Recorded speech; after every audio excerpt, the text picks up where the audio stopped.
Hello, once again, 2014, and we are at Salute, the biggest and dare I say the best war game convention that takes place at London Excel every single year. Me and my trusted cameraman are going to be doing an awful lot of interviews. We have already seen a ton of very interesting stuff, some beautiful minis, and loads of people carrying bags, already buying things. The place is absolutely buzzing. So I'm just gonna get on with it. I'm going to start talking to people. Welcome to GMS Magazine at Salute 2014.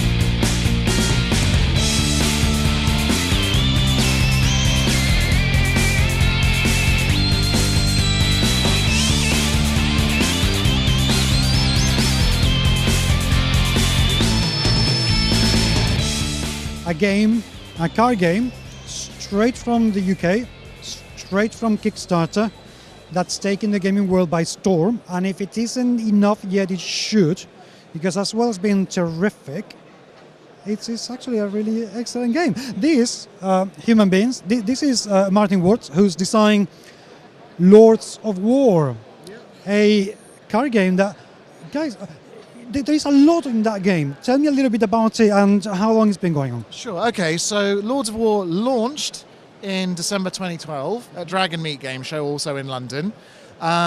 We'd had it in development for quite a long time. Nick, who's my games design partner and my partner in Black Box, came up with the initial idea about 10 years ago. So went, that's a great idea, but I don't have time right now. I'll put it in a box and leave it. Then I met him, and we were going through a bunch of games design, swapping ideas, and I found this dusty packet and went, what's this? It was called Celts versus Romans at that point, and I took it on, and according to Nick, ruined the game by adding quite a lot of new stuff into it. And then we self-funded, self-published, and printed it in the UK, because at that point we were just coming out of recession, and we figured, let's do something properly British. So we printed Orcs vs Dwarves and Elves vs Lizardmen in the UK. Orcs vs Dwarves was first, then we won the UK Games Expo Best Strategic Card Game, beating like the Star Wars card game and the Doctor Who card game, which for brand new guys, you know, we'd only just started in the business, was huge, massive for us. Then we released Elves vs Lizardmen, and towards the end of last year, because we had to reprint Orcs vs Dwarves and Elves vs Lizardmen because they were selling a lot faster than we thought they were going to, we needed help. We needed more money to come into the company to make Templars vs Undead, which we've got our pre-release event today, which is hugely exciting. So people are playing Templars vs Undead, and also the Weather and Terrain expansion pack, which adds a load of modifiers into how you play the game, which is also made possible by our backers on Kickstarter. So if you're one of those people, thank you.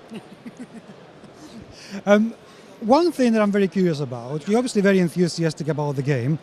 What's been the difference for you, though, between being a hobbyist and suddenly being hit with the fact that actually people like the game and you're a professional? Well, it's very nice, firstly, to receive messages, because we receive a lot of messages. Things like, you know, parents play Lords of War with their children, and they'll take a photograph of their children playing the game and send us a message saying, thank you for making this game. There are so few games that I can play with my kids. They're not interested in what I'm interested in. Because one of the nice things about Lords of War is it crosses generations in that way. And so when we see a dad playing with his 7-year-old daughter, they're both enjoying the game, that's the kind of thing that blows me away. I didn't expect that to happen. So yeah, that's very special. In terms of how it's changed from being a hobbyist, well, it's the amount of work. Because, you know, we do this after work. We're both teachers, right? So we teach all day, come home, do the marking, make the phone calls we have to, reply to the emails we have to, plan lessons, go to bed, wake up the next day. So our to-do list of the people we need to get in touch with in Japan or in Italy or in Germany or America is huge. So there's never enough hours in the day. So it's quite stressful. Well, I was going to say, you just said wake up the next day. Didn't you mean wake up 2 hours later? Well, yeah. No, I have a rule that I must try on the weeknights to get 5 hours. That's my rules. 5 hours, I have to try. How has the game been received outside the UK? Well, the big deal, the thing that made the big difference for us was Essen. We went to Essen and we booked a series of meetings with a load of different companies and demoed it to tons of them. And that meant that within a year of the game existing, it was available in Japan, South Africa, Germany, France, Italy, all over the place. Philippines. The Philippines, when they had that massive hurricane, that's when our stock arrived. They were still emailing us saying, thanks so much, we're really excited to start playing Lords of War in the Philippines. And we're thinking, you're in the middle of a hurricane. Why are you emailing us? But anyway, so it's going well. We've been very fortunate to have some fantastic reviews. The game's done critically very well, and I think that's helped spread it. Also, we designed the game so that you got two armies in it, which encourages you to start playing it immediately with somebody. So if you own it, you don't need to buy anything else. You can just start playing it with other people, and that builds word of mouth. So people play it with other people, they like it, pick up a copy, play it with other people. So it's designed to spread. But word of mouth only travels so far. So while we are available in all these different countries, we're still, in limited number of retailers in these countries. But we are expanding and having to reprint again before too long. So that's good, that's encouraging. It suggests that there is definitely a demand for the game. Then the challenge is for us to not end up in the situation we were before, where we have no capital to fund new expansion packs. And talking about those, how many do you have planned already? Wow. Okay. So we've got Orcs versus Dwarves, Elves versus Lizardmen, and Templars versus Undead already available. And what we've got planned for those is an expansion for each, which will just be a smaller number of cards. So there's 36 cards in each army. It will take it up to 54. And that will introduce mages, monstrous creatures, flying creatures, the odd dragon in there, and some really strong troops. Bannermen. There's tons of cool stuff coming in those. But then we're also looking to expand Lords of War beyond fantasy, because we launched with fantasy knowing that it was a popular genre, but the mechanics that we have encompass, say, World War II, or science fiction, or Napoleonic battles.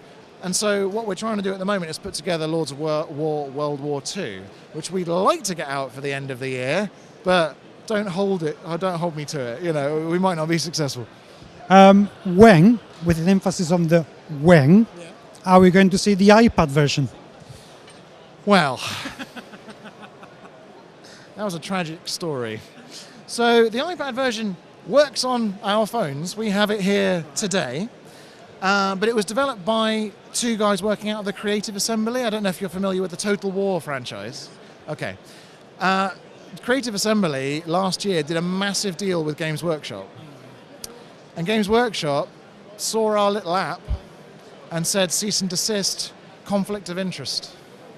So our app we're not allowed the source code, we're not allowed to touch it.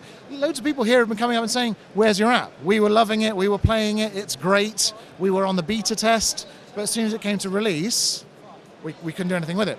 So fortunately, we've got a team out of York University, who are AI programmers, who used to do the Duels of the Planeswalkers, Magic AI. So they've moved away from Magic now, and they are using our game and our mechanics to base test AI. And we've had our first academic paper published about AI decisions, like logic trees based on Lords of War, because it's quite a sophisticated game when it comes to strategy. And they're working on their second one now. Now, their research is funded by Stainless Games, who made Carmageddon and loads of other great stuff. So what we're hoping, hope upon hope, is that we can get a new digital version of Lords of War, maybe not just an app, maybe a console version of the game, possibly as well working with Stainless, hopefully during this year. But now we've got Weather and Terrain and the 3 double decks, we can go to Stainless and go, look at how much stuff we have. Excited? Come on, guys. Well, Martin, I'm really excited. Thank you very, very much indeed. Obviously, you are doing really well because you have plenty of people in the stand. Yeah, I mean, it's lunchtime, so it's actually quieted down. There was a point where I went away from the booth and then tried to get back, and I couldn't because it was surrounded, which is a good thing. I did not expect that to happen. So thank you, Salute, for your support. And also UK Games Expo. If people are planning to come, we're going to be there in force. I'm going to be doing some panels. Indeed you are. which I'm extremely excited about. And yeah, we're going to be in for a couple of awards as well. So vote Lords of War.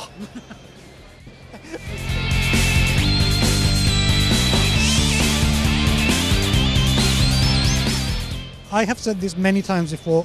I will keep saying this. Some of the best games and some of the best companies come from France.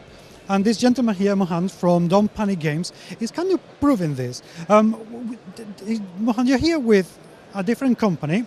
You have developed a game called Escape that looks absolutely gorgeous, absolutely delightful. Tell me a little bit about Escape. So, thank you. Escape, it's a board game. We launched 6 months ago with Kickstarter, and it was a good race. It's a board game easy to play with directly plastic assembled miniatures. We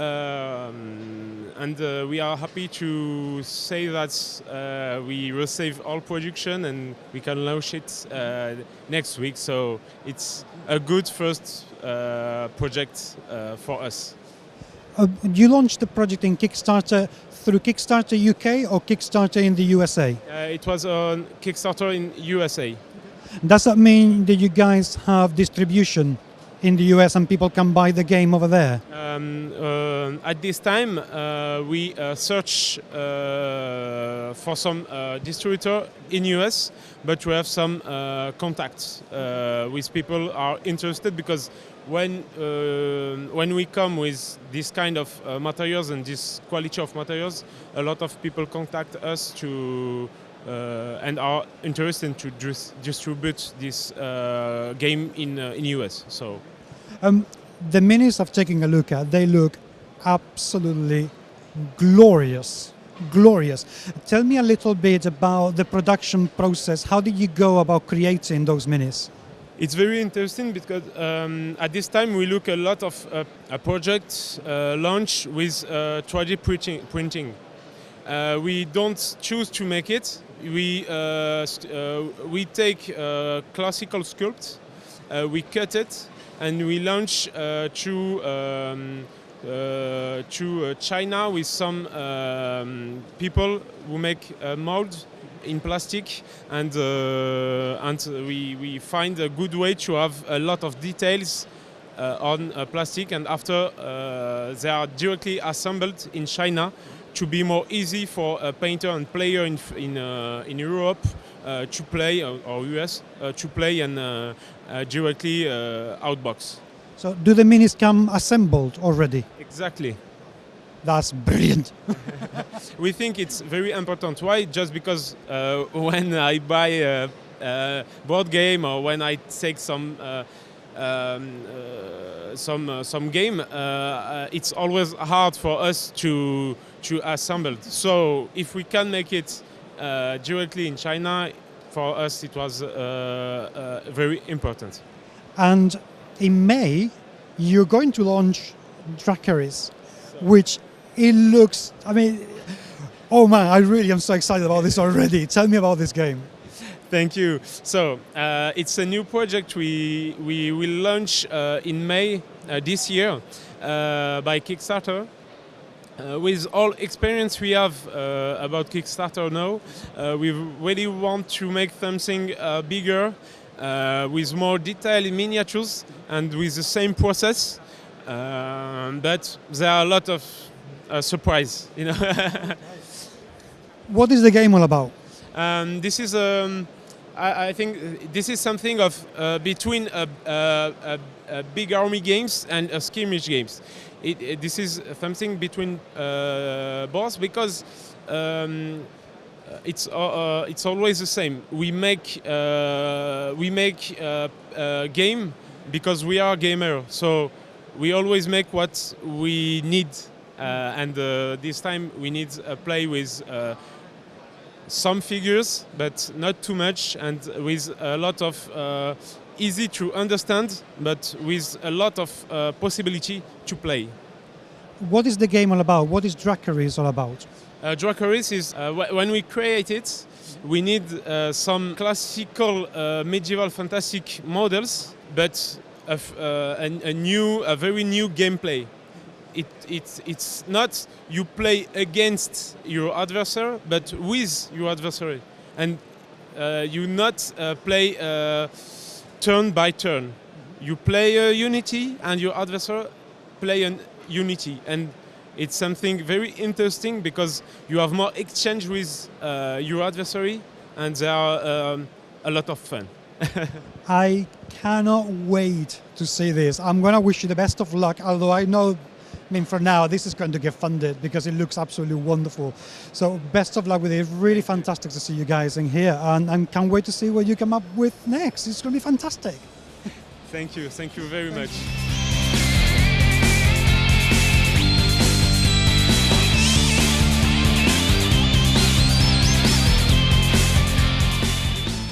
Credit has to be given where credit is due. And credit has to be given to this gentleman here, Mr. Daniel Falconbridge, the editor of Wargames Illustrated, because, Daniel, keeping up a printed magazine in a niche market like Wargames, that must take some doing in the current climate when everything is going digital. Yeah, well, it does. I mean, Wargames Illustrated's been going for 25 years, so we've been doing it a long time now, printed magazine. It was launched at Salute many, many years ago, and we've still got the printed magazine going. It is still selling, but actually we're getting into the digital age ourselves, because we're showcasing today, actually, at the stand behind us, the WI Digital, which is the electronic version of the magazine. So you can now get WI for your iPad, for your Kindle Fire, for your Android tablets as well. So yes, we're still there on the shelves in newsagents in the UK, but you can also get us from the Apple stores now and things like that as well. So yes, we're still there as a printed magazine, but we are going digital as well. Now, why have you been able to survive so long? And I ask you this because there's been games magazines coming and going, and let's face it, not many survive. Yet you guys are going strong. Why Wargames yes, but other games not? Yeah, well, we've always done what it says on the cover of the magazine. We've always been Wargames Illustrated, and I think that has always had an appeal. Other magazines have come and gone with different angles on it, but the angle we have, which is we illustrate war games, we show nice pictures, is something that wargamers always like to see. They always like to see beautifully painted models, they always like to see nicely crafted tables. So that formula, it seems to have worked for us and has been constant throughout the changing hobby, although the hobby's changed from what it was like 25 years ago. I think that core thing of people wanting to see nice photographs has always been the same. And if we can keep that benchmark up, I think people will always buy the magazine. And you say the hobby has changed. How has it changed for you guys in the last 25 years? Well, there's been obvious things like the magazine's gone full colour, so it used to be black and white, it used to be, quite a lot of text. We've always had nice pictures, but it's heavier picture based now, really, and we can, cameras are better than they used to be, digital design is better than it used to be, so we can showcase the figures and we can showcase games better than we ever did before. The hobby is more aesthetically pleasing than it used to be. It used to be just a cloth on the table and unpainted figures was good enough. That's not the case anymore. You've got companies like Warlord who are producing lovely books and upping the standard of quality, and that's been a big change in the hobby. The aesthetic side of it, I think, just the look of a war games table now doesn't look like it did 25 years ago. And in addition to that, just looking around today in Salute, you're spoiled for choice as to what to cover in the magazine because the offer is increasing quite a lot. How do you guys go about choosing the material that's right for the magazine? Yeah, well, yeah, it is tempting to think, how do you fill a magazine up every month just about wargaming? But we're dealing with the whole of human history in a way. We're dealing with, the whole of conflict for 4,000 odd years. So there's always someone doing something new. And we do like to do things that are new. There's certain periods that will always be big hitters. There's Napoleonic, World War II, American Civil War. They're always popular. People are always going to get into Waterloo and always get into D-Day. But also people like weird things that they've not heard of before. I've never heard of a conflict against the Italians and Abyssinians, or don't know anything about the Maori Wars. So we try and do something that's very popular and something that people have not heard of. Those two things, those two lines of enquiry seem to be what people like, and that's what we try and balance the magazine off against. Very popular stuff, very obscure stuff. Now, with the new offering of minis being slightly easier and cheaper to be done in China, Kickstarter giving a hell of a shot in the arm to the gaming industry, do you guys see yourselves expanding the range of articles that you cover to different types of minis and different types of games in the future, or are you going to stick with what you know and what you do well? Well, a bit of both, because like you say, what we know and what we do well, why would we not carry on doing that? You know, we're always going to do historical core stuff that we know very well. But the hobby evolves and changes, and Wargames Illustrated wants to follow those changes. It wants to represent those changes, and it wants to show what people are playing, what people are doing out there. So we'll hope to cover the new stuff as well as cover everything that we always have done as well. And in terms of the distribution of the magazine, okay, digitally people will be able to get it anywhere and everywhere, but for those of us who like to have a physical product and treasure it, because let's face it, the magazine is being beautifully laid out, is it distributed outside the UK as well here in the mainland? Yeah, you can get it anywhere in the world, in theory. Sometimes it's a bit more difficult in practice to get hold of it. We've got a very good distribution network in America. And also Australia, we've just taken a new distributor on. But yes, it's in theory it's available to get anywhere, and of course you can always order it from the website and come straight to the website and get it directly from us. We're based in Nottingham and we'll send it out anywhere in the world. But yeah, we like to cover as far and wide as we can. And last question, what's in the future for you guys? Where do you see yourselves in 5 years? What's going to happen? We see ourselves as getting more and more into the digital side of production. If you look around any public space now, if you're on a train, if you're waiting at an airport, you look around and see people, what they're reading, they tend to be looking at screens. They're not reading printed material. I'm exaggerating to make a point, some people are, but you know, everyone's looking at their iPads, everyone's looking at their phones, and we want to be part of that. And we think we can represent a dynamic part of the hobby like that. So in our digital magazine, you don't just look at a figure, you can spin it round and see it from the back, and you can watch mini movies. We feel that's very much a part of where Wargames Illustrated is going. Well, best of luck with that. I know you're not going to need it because, come on, you guys know what you're doing. I cannot wait to see what you come up with. It'll be fantastic. Thank you. Thank you. Cheers.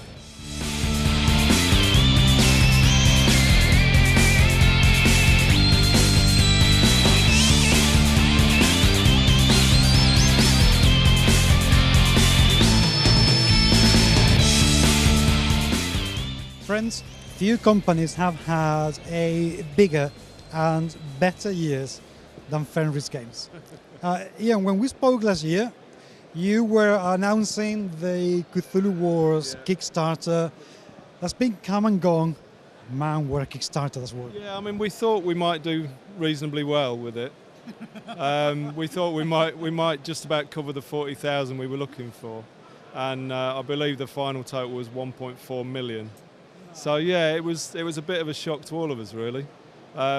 Even the first night when we went from, well, we hit 80,000 within an hour, and we were just like, oh my God, this is really going to go somewhere, you know. And even Sandy, with 30 years experience plus of the Cthulhu mythos, didn't expect it to go as mad as it went. And yeah, it went ballistic, and it went properly big, which we really didn't expect, and didn't trip us up. As I said to you last year, because you asked me, was I worried about it and what, and all that worried me really was getting enough sculptors to do the work in the time. I knew we could do the work, I knew we could do the mastering, the prototyping and everything else, but we suddenly, instead of 16 models, we suddenly had 59 models to do in the same time frame. So I basically combed Europe and America for sculptors who were available and whose style would fit with what we'd done already. And and we got a team of, I believe, 17 sculptors together in the end. That must have been quite a challenge to project manage all of them. It was a hell of a challenge, if I'm honest. It was just partly because of time scale differences. People when America was getting up, we were going to bed, and so Skype obviously came into its own. And so did Facebook, to be honest. I mean, you know, at the risk of bigging up the social media giant, it was a godsend for us, really. But yeah, I mean, it was more than anything, it was just hitting time differences between countries, and then stuff was hitting deadlines, but then it was getting it safely from America or from Italy or from wherever back to us in time for us to mould it, prototype it, and then get it back to Sandy in the States for him to do a con with it, and then to get stuff out to China in time to hit the deadline for production. So it was 3 or 4 staggered deadlines, but we hit every one of them. We were on target for every one of them, and everything went to China. And as far as I'm aware, because obviously I'm not actually dealing with the production side of things, but Sandy's son-in-law, Cody, who's the manager of the whole project, flew to China last weekend to finesse everything and get everything put to bed, basically. So as I understand it, we are within weeks of it being out. Now, the Kickstarter went absolutely ballistic, and there were an awful lot of people who, including myself, backed the project based more on the minis than the game itself. Have you found that to be a lot of people doing that? Yeah, I think so, and I think, you know, even on your blog, you I forget your colleague's name who kind of really wasn't convinced at all. But as you said, I think a lot of people definitely bought in on the strength of the miniatures. And just talking to people today, they've said, you know, we went in with 3 of us because we wanted all the miniatures, not necessarily the game itself or whatever. But I think everybody who's played the game at a con has said how good a game it is, and the miniatures are a bonus. So I mean, I think it's win-win for whoever's bought it, whether you bought it as a gamer or as a miniature collector. I think you're onto a winner, especially, you know, even at the £500 plus level, you're getting a hell of a lot for your money. I mean, there's a lot of models in there. Well, and that's the thing. I mean, I backed at the $200 tier level, and that is a very generous packet, a really generous packet. How did you guys manage to control the costs to make sure that it wasn't going to go all mental? Basically, I mean, we had, all the way through the Kickstarter, we did have a lot of comparisons to other similar gaming Kickstarters, for instance, the Reaper Bones type thing, where basically they were just throwing miniatures at you. You got to a certain level and they were throwing free stuff at you. And Cody and Sandy had really done their homework on the cost side of things, and they knew what molds were going to cost and how many models we could get in a mold and that kind of thing. So they said, look, we can't give away stuff. You know, you're already getting the great old ones free anyway, which are, you know, they're not models this big. They're big models, you know. And I think it was a classic example of the kind of Kickstarter mentality that seems to have come about in the last couple of years, where people have forgotten that Kickstarter is about supporting a product or a project and getting that product for your money, not about getting more free stuff thrown in. And that has been a curse of a lot of Kickstarters. And I think, looking at other Kickstarters that are around, people have promised too much and then fallen short, and they've had to do second or third Kickstarters to catch up on the shortfall. And we just didn't want to get into that position. We wanted to say, that's the models we're going to do, and we're not doing any more, and you're not getting any more freebies. And you know, and I think Sandy was very wise in that regard. You know, he didn't want to get into a kind of contest of we're giving away more than these people did or whatever. And we just kind of kept driving the same point that actually we are being very generous, you know, just because most of the models are a lot bigger than anything you're getting in any other Kickstarter. You know. And it obviously has worked, because you weren't short of cash. No. I mean, I think I understand anecdotally that Kickstarters generally have about a 10% clear profit at the end, after taxes and after costs and everything else.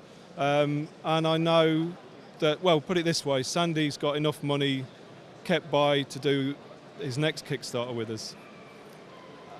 So there is going to be a next Kickstarter. Yes.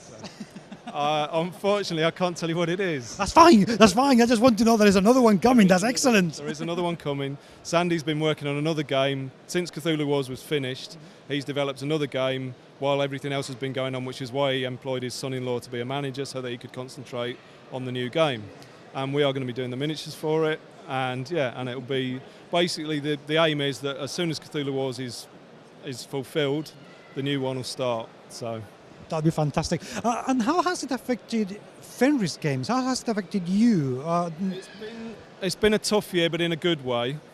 in as much as it's been a lot of work and a lot more hours, but because of the financial backing that was there, we went from, because as I said to you last year, we all kind of funded it ourselves. Sandy cashed his pension in, I basically paid sculptors off my credit cards, so that it owed us some money, and obviously it paid all of those monies back to everybody involved, and money was left over, and in my case that leftover money allowed me to take on bigger premises, to take on full-time casting staff, where it was just me on my own and the odd bit of piecework with somebody, and to buy in more equipment, so more casting equipment, better extraction systems, that kind of thing. So it basically ran the company for a year. I mean, I wouldn't have had to sell anything else for the rest of the year. I could have just lived off what Cthulhu Wars had done for us, but thankfully everything else has been good as well. So it's been a ridiculously busy year, which I can't complain about. I'd rather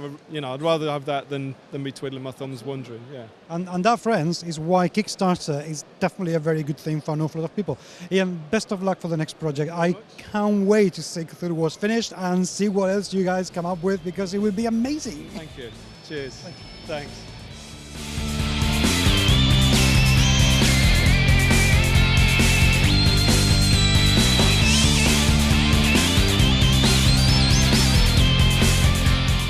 There would be no gaming industry without hobbyists, which is why coming to Salute is a great opportunity to talk to some hobbyists, like I have here Mr. Paul Knopp. But Paul, you are the secretary of Jersey Privateers. So you're not just a club, you're a club who you basically have to sail a sea to be here.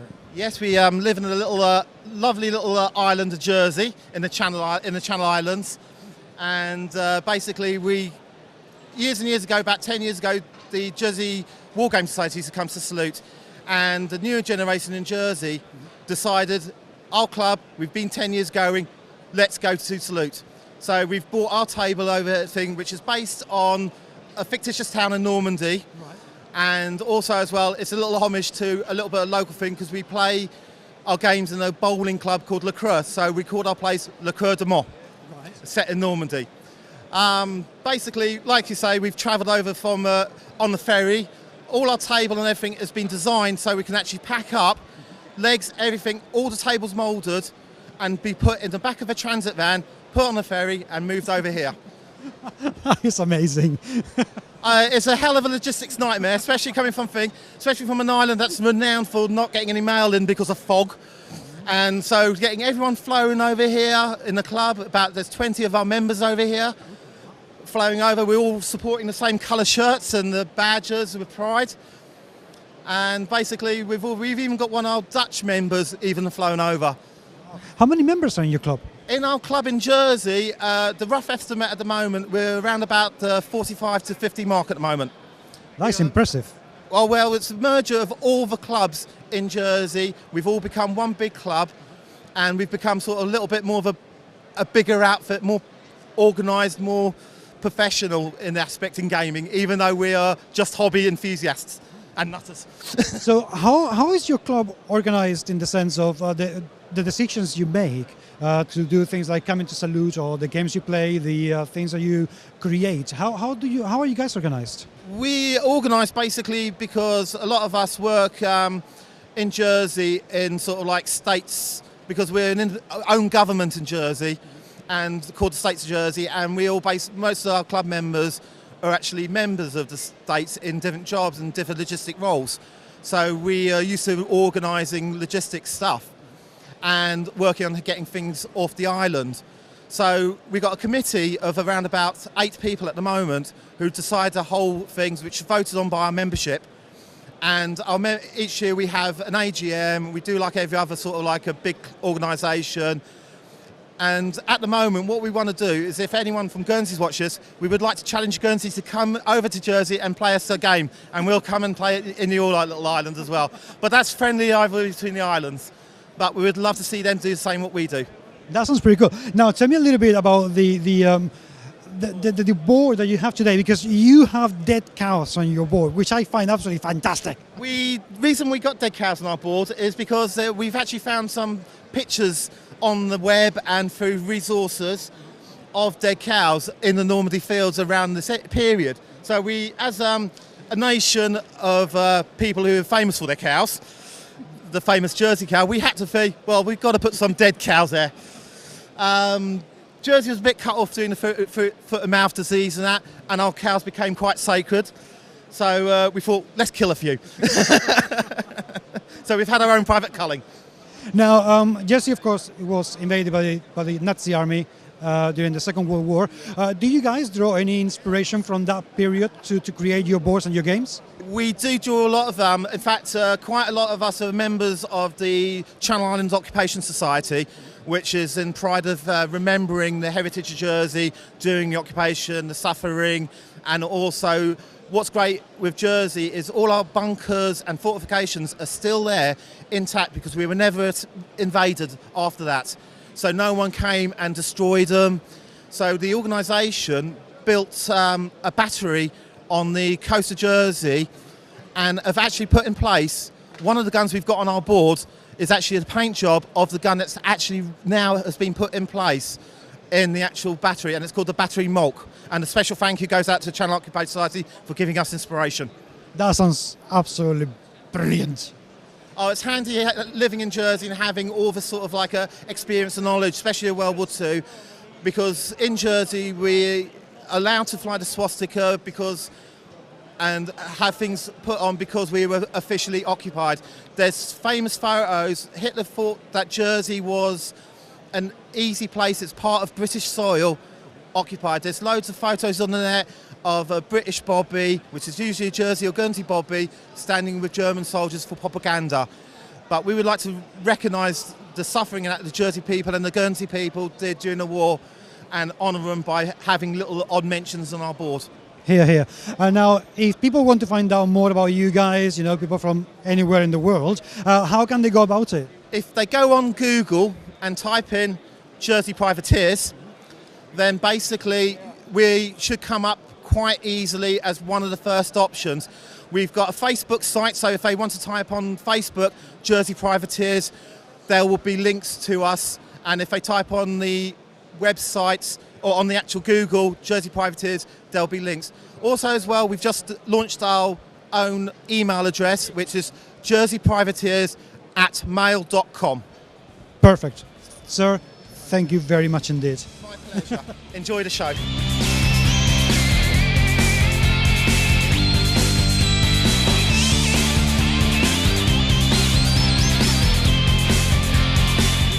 Because he's got probably the best game shop in London, but most importantly because he's by far the best looking shop owner of any game shop in the country, I had to interview Mr. Michael Berry from Leisure Games. Michael, how are you, sir?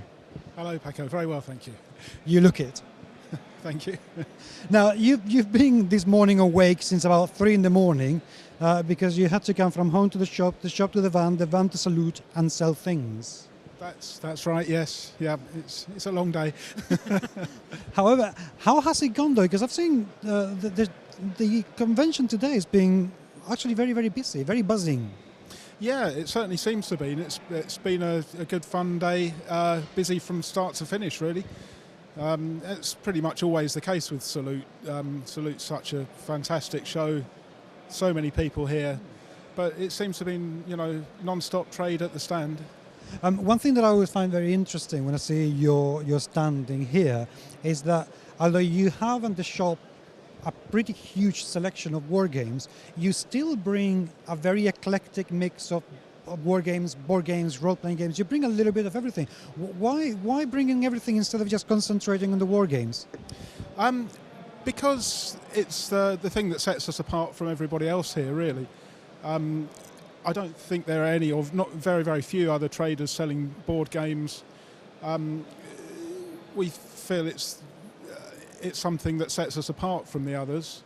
And there's always been a fairly big crossover in gaming. War gamers play board games. A lot of them play role-playing games as well. So we've always sold that sort of game quite well here. Now, you are also very proactive and very prolific in the amount of conventions and trade shows that you attend. Because you come here, you go to UK Games Expo, which is in Birmingham, you go to Dragon Meet every year as well, Conception. How do you choose what conventions to go to? That's always quite difficult because any new convention that comes along, you never know if it's going to be worth it. We give, I won't say all of them, but we give quite a few new ones a try and see how they turn out. Sometimes you'll be sitting there with 20 people come through the door in the whole day. Sometimes they turn out to be really good. Fairly recently, UK Games Expo, of course, was a prime example of that.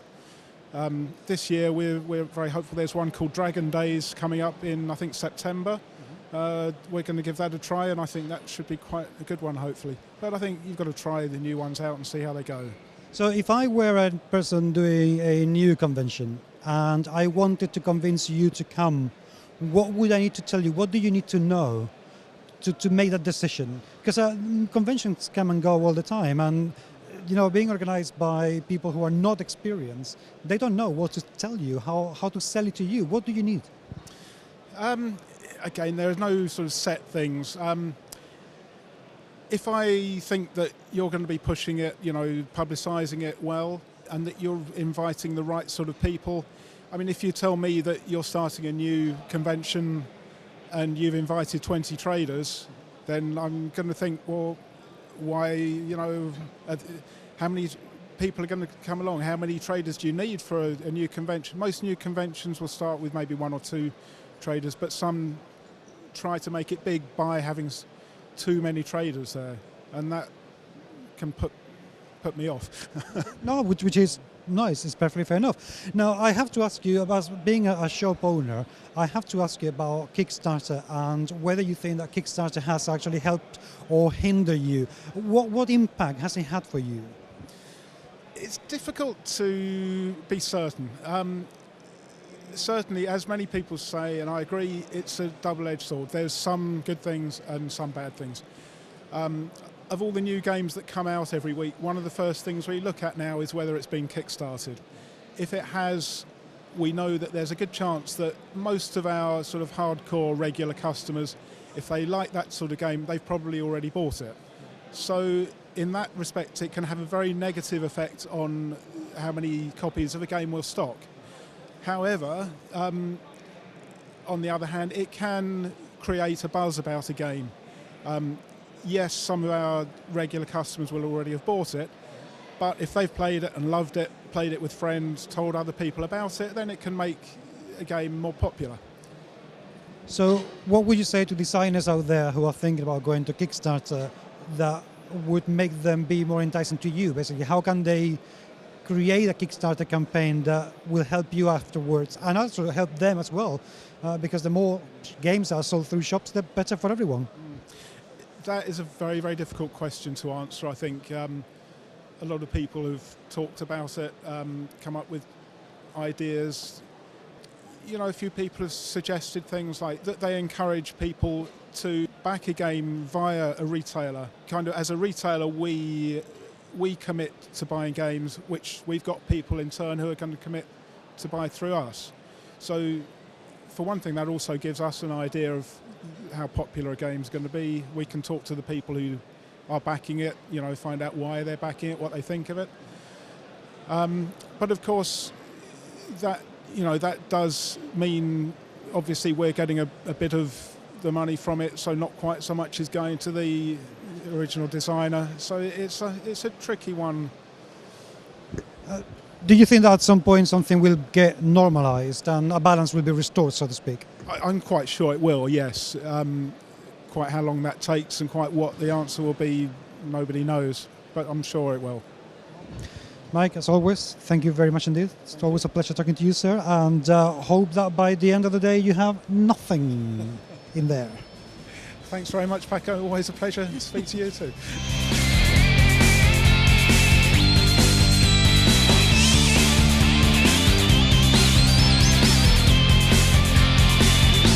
Right, the reason, friends, that I am grinning so much is because I am with Mr. Jake Thornton here, who, as a designer, Jake, you've worked for Mantic Games and done quite a few of their games, including the much acclaimed Dreadball. Yep, Dreadball, Dead Zone, Mars Attacks, Dreadball Extreme, Project Pandora, Dwarf King's Hold are the ones I've done for Mantic. In the last, I think, 3 years. It's been quite busy. Yeah, you sound like it. Now, tell me a little bit, what is it like working with a company like Mantic? Because they do have a very frantic production schedule. They work a lot. Yes, they're very, very busy. I mean, it's one of those things where it's this combination of you need the. I mean, I work freelance, so I need the work, but at the same time, it's kind of busy. But busy is better than being unemployed. That's very true indeed. It's exciting. I mean, it's exciting because you're working through these. I mean, everybody's excited about it. Everybody's passionate about it, and there's this great buzz and this great pace and this great kind of energy about doing everything really quickly. If you're working on the same thing with 5-year production schedules for each game, it becomes very much kind of, a 9 to 5, working through the process, tick the boxes kind of thing, and you lose the buzz, you lose the excitement. So it's a lot of work, it's quite frantic, it's long hours, but it's all worth it, because you just get that energy, I think, translates into the final product. Yes, you can tell. Yeah, no, I think absolutely. Excited and... No, absolutely, yes. I mean, and the fact that the games are being so well received is definitely proof of that. Now, what's been the progression that you've had with Mantic Games and the way you work with them has changed in the last 3 years since you started with them? Well, I think when we started, there wasn't Kickstarter. That has got to be the biggest difference. Because when we started, it was Dwarf King's Hold was the first thing I did for them. When they first started, they'd done a few models, and I went to them and said, well, I can do some stuff with you. How about I do this? And we ended up talking about different things. And I did Dwarf King's Hold, which was a box game, sort of adventurers going down a dungeon, fighting sort of skellies and so on. And that was a case of, well, we're not quite sure what we're going to do with this. We're not, we've not got lots of money to throw at it. It's going to be a sort of small, bespoke little, bijou little project. And so we did that, and that was very much kind of a small. And now the last thing we did was Dreadball Extreme on Kickstarter, over $500,000, big jamboree, massive different scale of things, and what's possible in there in terms of production, in terms of resources, in terms of all these things.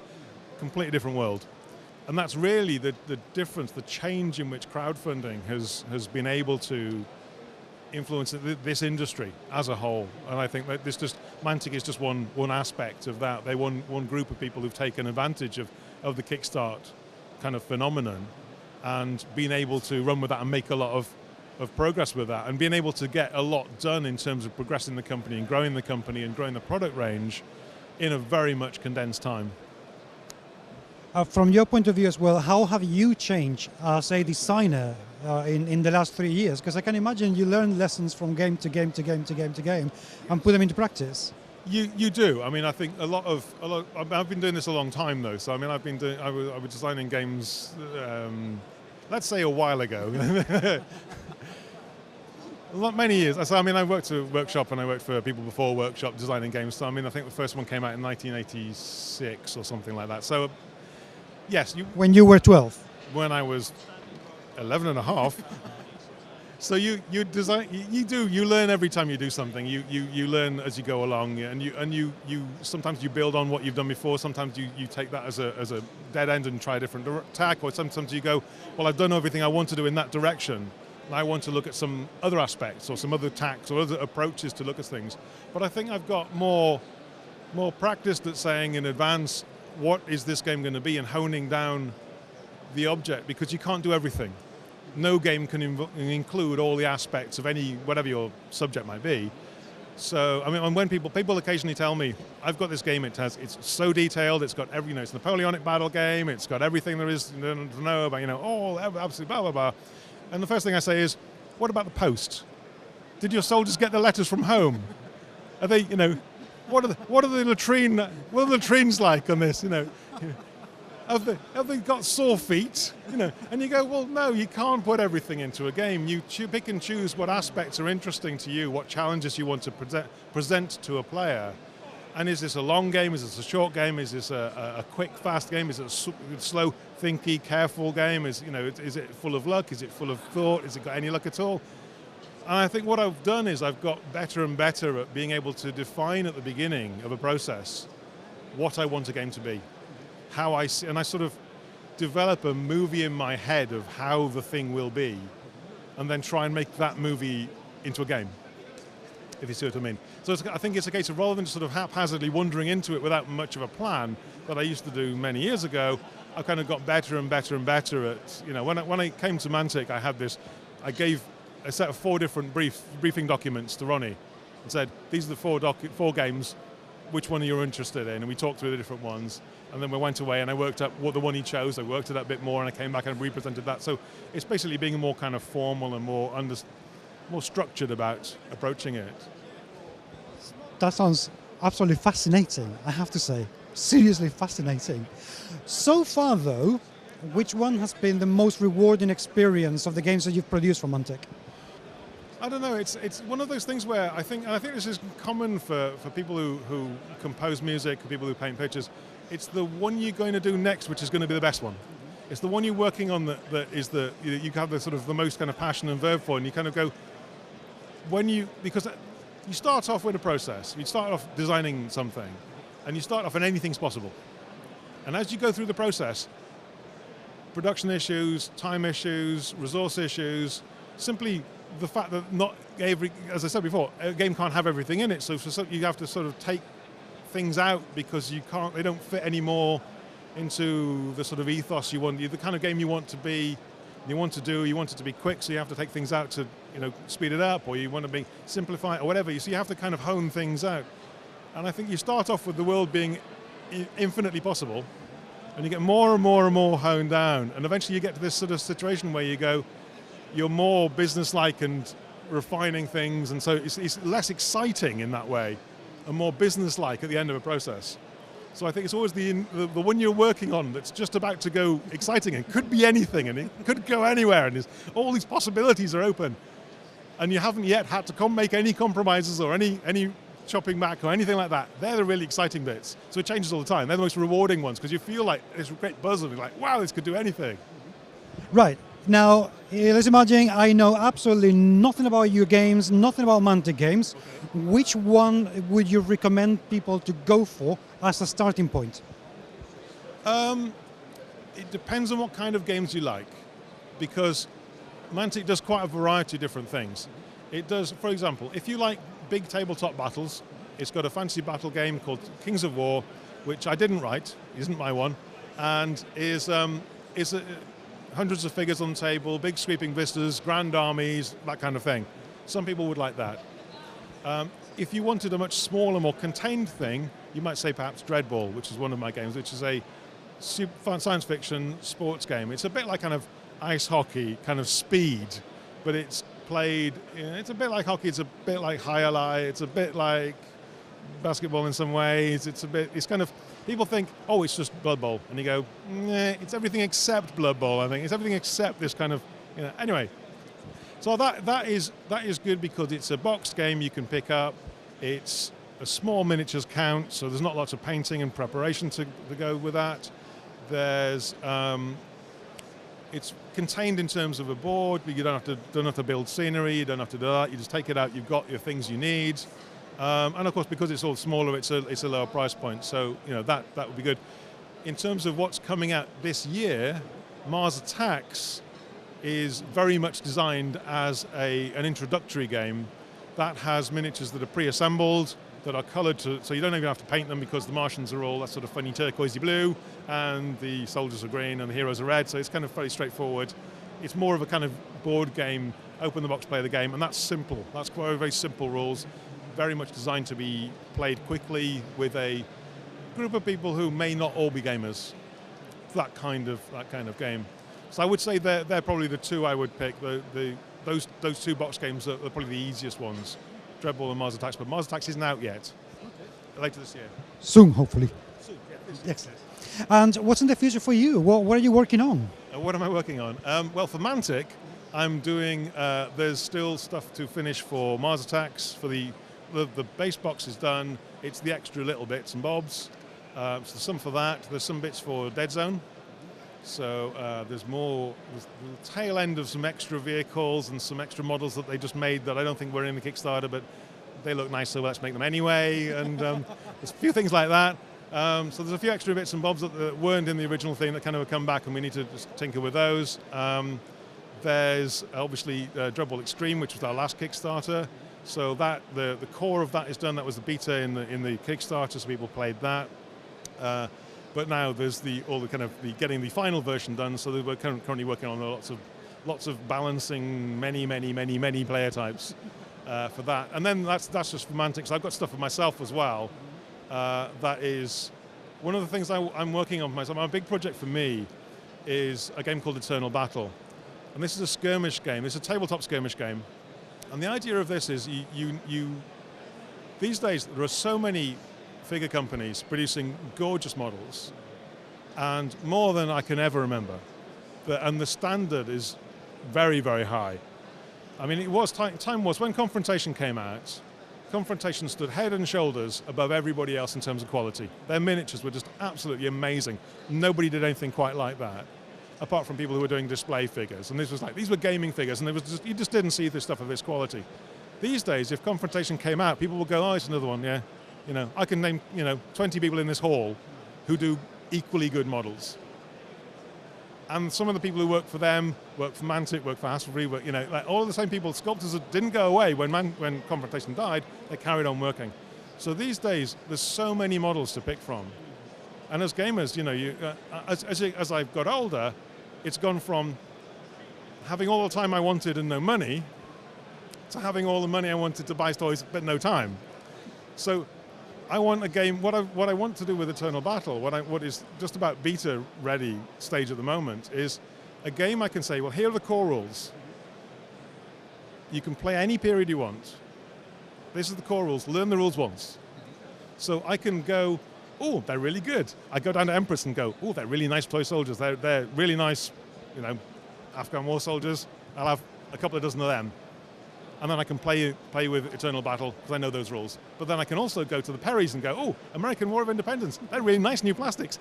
I can have some of them. I'll buy a box of them and I'll buy a box of the Americans, and then I can go and play. And I don't have to learn any new rules. So when I have my little bit of time left, I can satisfy my gamer needs to buy shiny things, right? Because I am a gamer and I have to buy shiny things. It's in the contract. It has to be done. So I can do that. But I don't have to buy millions of them. I don't have to paint millions of them to play a game. But I get to flit like a butterfly from period to subject without actually worrying that I have to then spend half my gaming time learning the new rules for the new period. So the idea will be Eternal Battle is a core rule set, and then it's a setting that puts the setting, it's a Napoleonic setting, it's a Peninsula setting, it's a Dark Age setting, and so you go, I want to play these rules in this period, and then you buy those, the rule set and the period, and then you go, American War of Independence. I hadn't wanted to play that, but now I've seen the Perry's Toy Soldiers, now I must play that. So, I've seen some Conquest miniatures, so I really need to do, And I think I'm not alone in this kind of problem. And so I just thought, well, this is my solution to it. Because I write games, that's what I do. So my solution is write a game set, make it right, make it what I want it to be, and then simply arrange it that I can then go, and the stats for the troops and the particular weapons that are appropriate for this period are a separate thing I can glue on top. See, people, why I was so excited to talk to this man? Thank you very much indeed. Best of luck for the future. I really can't wait to the next thing, which will be the best. Absolutely. Next thing's always the best.